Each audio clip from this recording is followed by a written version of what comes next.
Assalamualaikum warahmatullahi wabarakatuh.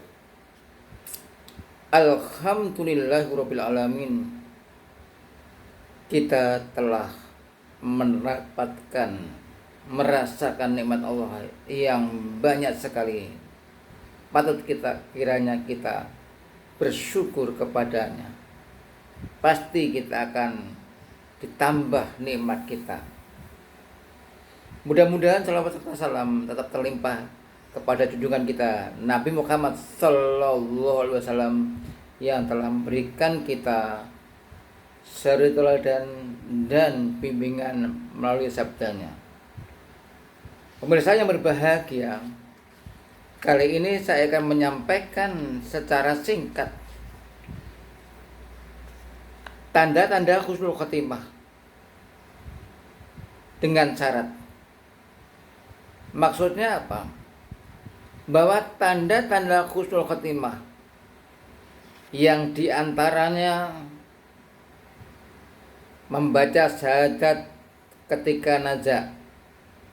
Ini tanda-tanda. Yang kedua, dainya keluar peluh. Yang ketiga, mati pada malam Jumat. Yang keempat, mati di medan perang dalam bela agama Allah. Yang kelima, orang yang mati akibat perang di jalan Allah, kemudian terluka. Yang keenam, mati karena taun. Yang ketujuh, mati karena sakit perut. Ini adalah tanda-tanda. Tanda-tanda saja. Tetapi apa syaratnya? Ada syaratnya. Menurut Kiai Haji Mu'amal Hamidi, syarat-syaratnya yang pertama, orang tersebut memiliki iman yang kuat dan murni. Jadi imannya kuat, tidak tercampur oleh khurafat. Jadi kalau hanya tanda-tanda saja, tapi dalam kesehariannya imannya nggak kuat, apalagi tak pernah sholat, itu menurut beliau tidak dapat dikatakan husnul khotimah. Yang kedua, orang yang husnul khotimah itu ikhlas dalam menjalankan amaliyahnya. Jadi waktu mengerjakan sholat karena Allah, menjalankan puasa karena Allah, memberi sedekah karena Allah. Jadi ikhlas, tidak ada rasa untuk karena manusia.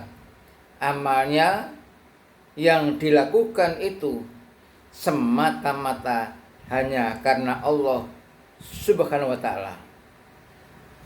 Yang ketiga, syarat maksimal orang yang husnul khotimah itu adalah tawakal terhadap musibah yang dideritanya. Berserah diri. Dia tidak menyalahkan orang lain. Dia tidak suudzon pada Allah. Tetapi dia tawakal, berserah diri atas musibah yang dideritanya, seberat apapun. Nah, oleh karena itu orang-orang yang husnul khotimah itu tawakalnya tinggi. Artinya berserah diri kepada Allah, tidak banyak mengeluh, apalagi mencaci maki kepada Allah Subhanahu wa ta'ala. Yang keempat, syarat dari husnul khotimah setelah ada tanda-tanda itu adalah berhusnudzon kepada Allah Subhanahu wa taala. Jadi segala apa yang ditimpa atau apa yang menimpanya itu tidak lantas bersuudzon kepada Allah, wah Allah ini tidak adil dan sebagainya, tidak begitu.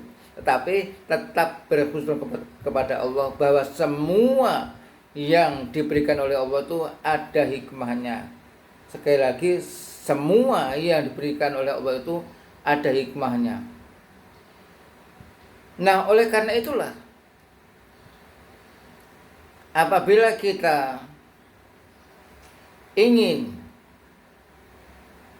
husnul khatimah, tentu kita semuanya berusaha memiliki iman yang kuat dan murni.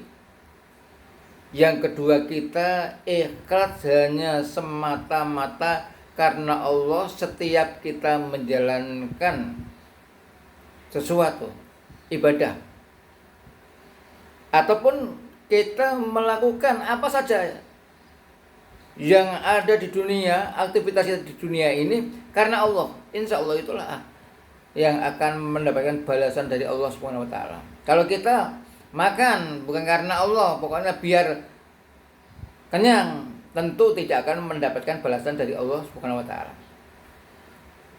Kemudian kita tawakal, biasa berserah diri, artinya kita berusaha semaksimal mungkin. Dan apabila kita mengena pada kita musibah sampai kita menderita ukurannya itu, kita tetap sabar dan tawakal kepada Allah Subhanahu wa taala.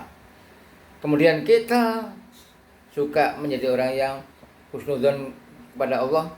Nah, mudah-mudahan kita semuanya setelah tahu bagaimana agar tanda-tanda husnul khotimah itu betul-betul terjadi kepada kita, kita menjadi orang yang husnul khotimah, maka ada 4 syarat tadi, yaitu iman yang kuat, ikhlas dalam amalnya, tawakal terhadap musibah yang kita derita, yang keempat berhusnudzon kepada Allah Subhanahu wa taala. Semoga kita dapat melakukannya atas pertolongan Allah Subhanahu wa taala. Wassalamualaikum warahmatullahi wabarakatuh.